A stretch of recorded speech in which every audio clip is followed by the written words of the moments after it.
नमस्ते दोस्तों and welcome to my channel. मेरा नाम है प्रैक्स और आज मैं आपको एक ऐसी कहानी के बारे में बताने वाला हूँ जो क्रिसमस की स्पिरिट को, उसकी असली रूह को परफेक्ट तरह से कैप्चर करती है। एक ऐसी कहानी जो शायद आपने सुनी होगी या शायद नहीं, लेकिन आज हम इसको एक नए अंदाज में, एक ट्विस्ट के साथ और ज़्यादा डिटेल्स के साथ एक्सप्लोर करेंगे। हम बात करेंगे चार्ल्स डिकेंस की टाइमलेस मास्टरपीस क्रिसमस कैरोल की। ये जो बुक है ये 1843 में लिखी गई थी और बहुत सारे लोग इसे क्रिसमस के टाइम पर सुनना पसंद करते हैं। अब हम इससे क्या सीखेंगे? वो तो आपको एंड तक पता चल ही जाएगा, लेकिन इस कहानी में इतना सारा ट्विस्ट है और इतना सारा सीखने को है ना कि मैं आपको ये गारंटी करता हूँ कि आप कुछ भी रिग्रेट नहीं करोगे। तो प्लीज़ ये वीडियो को पूरा देखें। तो तैयार हो जाइए एक मैजिकल जर्नी के लिए, एक journey into the past, present and future. एक जर्नी जो आपको हंसाएगी, रुलाएगी और शायद थोड़ा सोचने पे भी मजबूर करेगी।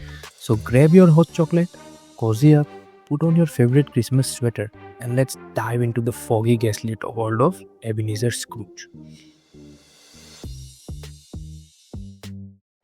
शुरुआत होती है लंदन में 1843 में, एक ठंडी दिसंबर की शाम से। इमेजिन करो स्ट्रीट्स पे स्नो गिर रही है, लोग अपने घरों में क्रिसमस की तैयारियों में लगे हुए हैं, शॉप्स डेकोरेटेड है और हर तरफ एक फेस्टिव वार्म एटमॉस्फेयर है। इन सब के बीच एक आदमी है जो इस खुशी में बिल्कुल शामिल नहीं है। ये है हमारे मेन प्रोटैगनिस्ट या फिर एंटागनिस्ट भी कह सकते हैं, एबेनेज़र स्क्रूज। स्क्रूज एक कंजूस, मीन स्पिरिटेड बिजनेसमैन है। पैसा ही उनका भगवान है, उसकी पूजा है। उसके लिए क्रिसमस सिर्फ एक दिन है जब लोग काम नहीं करते और उसको नुकसान होता है। ना दोस्त, ना फैमिली, बस पैसा और पैसा। उसका दिल इतना ठंडा है जैसे दिसंबर की रात। लोग उससे दूर रहते हैं, बच्चे उससे डरते हैं और सब उसको एक क्रम्पी, मिसरली ओल्ड मैन के रूप में जानते हैं। वो इतना कंजूस है कि कोल भी कम यूज़ करता है, कोयला। ऑफिस में ठंड से सब ठिठुर रहे होते हैं लेकिन उससे कोयला नहीं देना क्योंकि वो एक्सपेंसिव है। अब उसका एक क्लर्क है, बॉब क्रेचिट, एक बेचारा सीधा सा हार्ड वर्किंग आदमी जिसके पास एक बड़ी फैमिली है और कम पैसे। लेकिन क्रेचिट दिल का बहुत साफ है। उसके दिल में क्रिसमस की स्पिरिट जिंदा है। वो एक लविंग फादर है और टाइनी टिम नाम का उसका एक बेटा है जो कि बहुत बीमार रहता है। उसे चलने में भी दिक्कत रहती है। एक रात, क्रिसमस ईव की रात, स्क्रूज अपने घर में अकेला बैठा हुआ है। अपने डिनर को ठंड में खाने की कोशिश कर रहा है जब एक अजीब सी चीज होती है। उसके पुराने बिजनेस पार्टनर जैकब मार्ली का भूत जंजीरों से बंधा हुआ उसके सामने आ जाता है। अब मार्ली जो 7 साल पहले क्रिसमस ईव पे ही मर गया था, अब भूत बन के स्क्रूज को वार्न करने आया है। मार्ली अब एक सफरिंग सोल है क्योंकि उसने अपनी जिंदगी सिर्फ पैसा कमाने में गुजारी। वो स्क्रूज को बताता है कि उसकी जिंदगी जो सिर्फ पैसे कमाने में गुजरी, अब उसके लिए एक चैन बन गई है। चैन इन द सेंस वो शांति वाला चैन नहीं, चैन इंग्लिश वाला चैन। एक चैन जो वो अपने साथ आफ्टर लाइफ में ले जा रहा है। मार्ली अपने बुरे कर्मों की बोझ से झुका हुआ है। वो स्क्रूज को चेतावनी देता है कि अगर वो नहीं बदला तो उसका भी यही हाल होगा, बल्कि और बुरा होगा।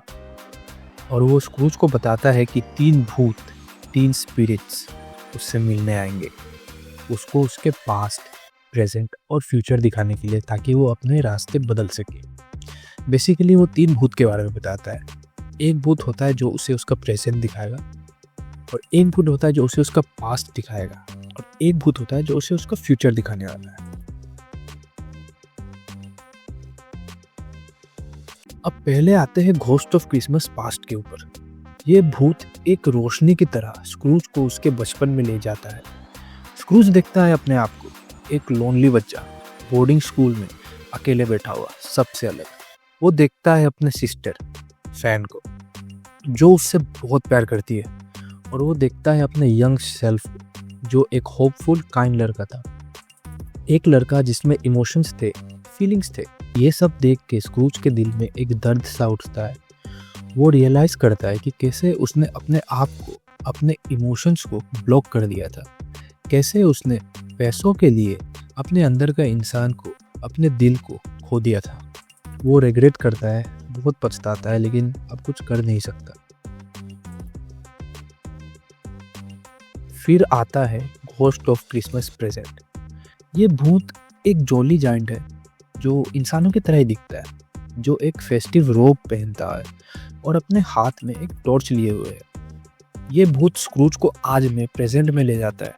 स्क्रूज देखता है बॉब क्रेचिट का घर, जहाँ क्रेचिट और उसका परिवार कम पैसों में भी क्रिसमस मना रहे हैं, खुश है, एक दूसरे के साथ है। वो देखता है क्रेचिट के बेटे टाइनी टिम को, जो बीमार है और शायद जिंदा ना रह पाए। वो देखता है अपने नेफ्यू फ्रेड को, जो उसकी बहन फैन का बेटा है, जो उसे छोटे में काफ़ी प्यार किया करती थी। फ्रेड हर साल स्क्रूज को क्रिसमस डिनर पे इनवाइट करता है और स्क्रूज हर साल मना कर देता है, काफ़ी बुरी तरीके से। फ्रेड फिर भी स्क्रूज को प्यार करता है, उसके लिए प्रे करता है और उम्मीद नहीं छोड़ता कि एक दिन स्क्रूज बदल जाएगा, एक दिन वो अच्छा व्यक्ति बन जाएगा। स्क्रूज को एहसास होता है कि उसकी कंजूसी की वजह से टाइनी टिम की जान खतरे में है। वो बॉब क्रेचिट को काफ़ी कम पैसे देता था, जिसकी वजह से वो बॉब क्रेचिट अपने बेटे टाइनी टिम का इलाज नहीं करवा पाता था।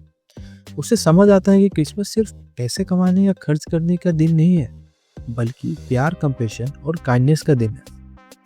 उसे अपने किए पर काफ़ी पछतावा होता है। अब आते हैं सबसे डरावने भूत और आखिरी भूत के ऊपर, जो कि है ghost of Christmas yet to come. Yet to come यानी कि फ्यूचर। ये भूत एक साइलेंट हुडेड फिगर है जो स्क्रूज को फ्यूचर में ले जाता है। स्क्रूज देखता है अपने फ्यूनरल को, जहाँ कोई भी उसके लिए नहीं रोया, बल्कि लोग खुश हो रहे थे कि वो मर गया। वो देखता है टाइनी टिम को, जो अब इस दुनिया में नहीं है, और वो देखकर स्क्रूज काफ़ी उदास होता है। उस बच्चे के लिए काफ़ी बुरा महसूस करता है कि वो चाह कर भी उसका मदद नहीं कर पाया, या फिर ऐसा कहे कि वो मदद कर सकता था लेकिन वो चाह के उसका मदद नहीं किया।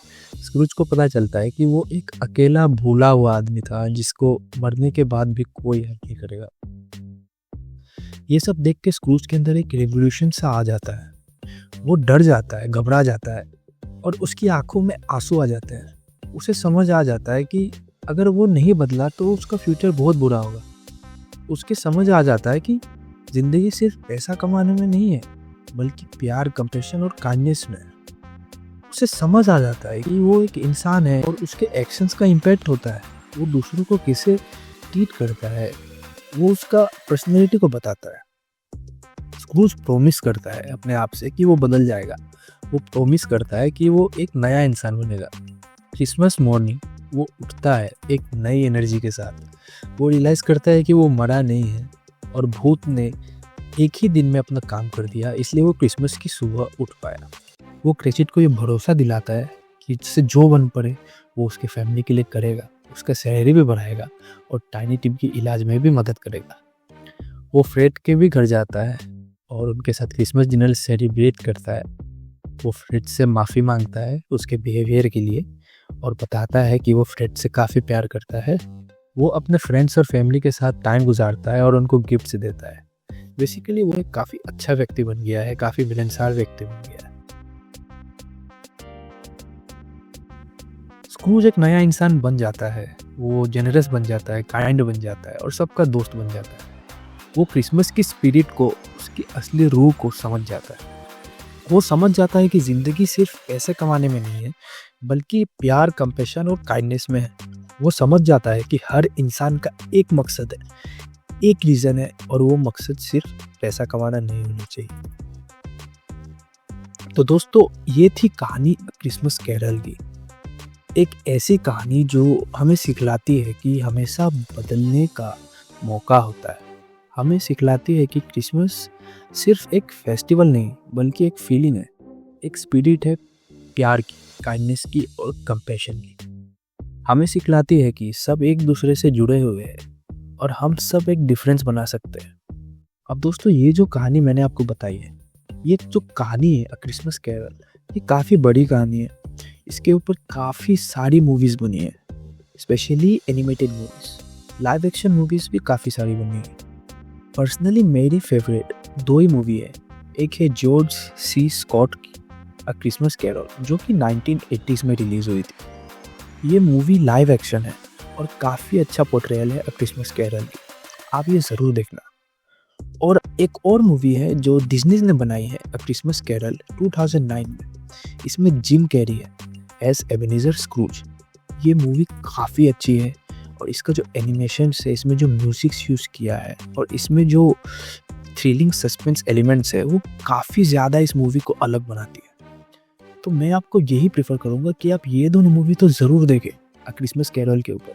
तो ये जो मैंने आपको कहानी बताई है, मैंने थोड़ी समराइज़ कर दी है शॉर्ट में। आपको ओवरऑल इस कहानी के बारे में पता चल जाता है। अब आप इसको देखने के बाद एक कहानी का ओवरऑल आइडिया आपको मिल गया। तो होप करता हूँ कि आपको ये वीडियो पसंद आया। अगर आपको ये वीडियो पसंद आया ना, तो लाइक, शेयर और सब्सक्राइब करना मत भूलिएगा और कमेंट्स में बताइए क्रिसमस कैरल से आपने क्या सीखा। मिलते हैं आपसे नेक्स्ट वीडियो में, तब तक के लिए बाय बाय।